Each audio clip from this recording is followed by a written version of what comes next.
Hi friends, அனைவருக்கும் வணக்கம். தமிழக அரசாங்கம் மக்களை தேடி முதல்வர் திட்டம் சொல்லிட்டு ஒன்று தொடங்கப்பட்டாங்க. பார்த்தீங்கன்னாக்கா, மக்களை தேடி முதல்வர் திட்டத்தின் மூலமாக நான் கலைஞர் மகளிர் உரிமை தொகை திட்டத்திற்கு மேல்முறையீடு செஞ்சேன். அந்த விண்ணப்பத்தை அப்ளிகேஷன் ஃபார்ம் ஒவ்வொரு கிராம வாரியாக கொடுத்துட்டு வராங்க. அந்த அப்ளிகேஷன் நான் ஃபில்அப் பண்ணி கொடுத்த 2 நாளில் எனக்கு கால் வந்தது. அந்த கால் வந்தது தான் இந்த டீட்டெயில்டாக பார்க்க போகிறேன். இந்த வீடியோவை ஸ்கிப் பண்ணால் பாருங்கள். இந்த வீடியோ பிடிச்சிருந்தால் லைக் பண்ணுங்கள், கூடிய சப்ஸ்கிரைப் பண்ணுங்கள். வாங்க வீடியோக்குள்ளே போகலாம்.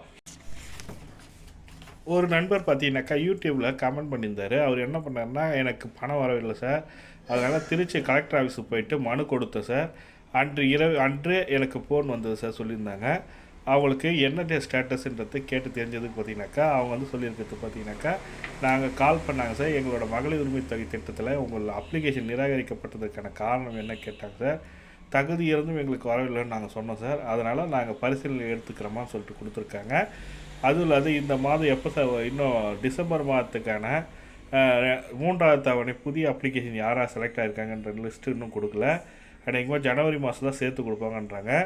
அது எதனாலனா, தமிழக அரசாங்கத்தை பார்த்தீங்கன்னாக்கா, மழையினால் சென்னை அண்டு தூத்துக்குடி, திருச்சி, கன்னியாகுமரி மாவட்டத்தில் பார்த்திங்கனாக்கா, மழை வெள்ளத்தினால பட்ஜெட் பற்றாக்குறை காரணமாக புதிய அப்ளிகேஷன் அப்படியே ஸ்டாப் பண்ணி வச்சுருக்காங்க. அதாவது பரிசீலனையில் உள்ளது, அதுக்கப்புறம் வருவாய் கோட்டாட்சியர் நிலுவையில் உள்ளதுன்ற அந்த அப்ளிகேஷன்லாம் பார்த்திங்கனாக்கா, இன்னும் புதிய அப்ளிகேஷன் செலக்ட் பண்ணலை. செலக்ட் பண்ணவங்களுக்கு இன்னும் காசு வரலைன்ற மாதிரி தான் சொல்லியிருக்காங்க.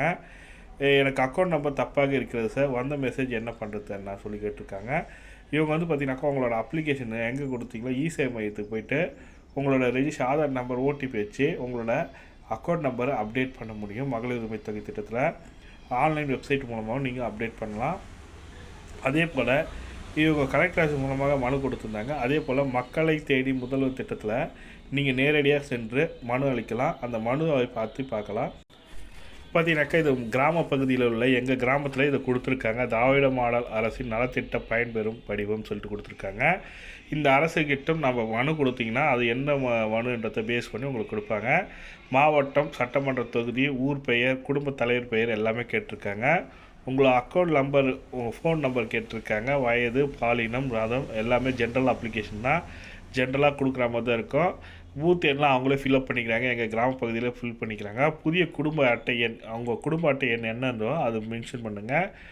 சொந்த வீடா வாடகை வீடாக கேட்டிருக்காங்க, அதை மென்ஷன் பண்ணுங்கள். சொந்த வீடுனா சொந்த வீடு கிளிக் பண்ணிட்டு உங்களோட அட்ரஸ் எழுதணும். வாடகை வீடுனாலும் வாடகை வீடு கிளிக் பண்ணிட்டு அட்ரஸ் எழுதணுன்ற மாதிரி கொடுத்துருக்காங்க. அரசின் வேறு ஏதேனும் நலத்திட்ட பயன்பெறுகிறாரா அப்படி கேட்டிருக்காங்க. அதாவது முதியோர் பென்ஷனு, விதவை பென்ஷனு, ஹேண்டிகேப்டு பென்ஷனு மற்றும் பல்வேறு நலத்திட்ட உதவிகள் பெறுபவர்களாக கேட்டிருக்காங்க. ஆம்னா ஆம் கொடுங்க, இல்லைன்னா இல்லைன்னு கொடுத்துருங்க. இது மகளிர் உரிமை தொகைக்கு இல்லைன்னே கொடுங்க. மேக்ஸிமம் நீங்கள் மேல்முறையீடு செய்வதற்கு இல்லை என்று காரணம் எனக்கு சொல்லி கொடுத்துருக்கேன். நான் குடும்பத்தில் யாரும் அரசு பணியில் உள்ளனா இல்லை என்றே கொடுத்துருக்கேன். நான் எங்கள் வீட்டில் யாருமே குடும்ப அரசு பணியில் இல்லை.